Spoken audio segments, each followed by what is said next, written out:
So don't get too excited, but the blazing yellow is the alpha carbons of the GPCR. The red is the first solvation shell. The blue is the next one, and then on and on and on, kind of using a Voronoi analysis.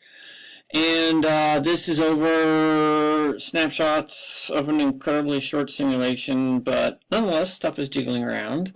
And if you look closely once in a while, you can see I should say that what I'm doing, these are actually the head groups of all the lipids. So there's PS and PC. I haven't differentiated them at this point.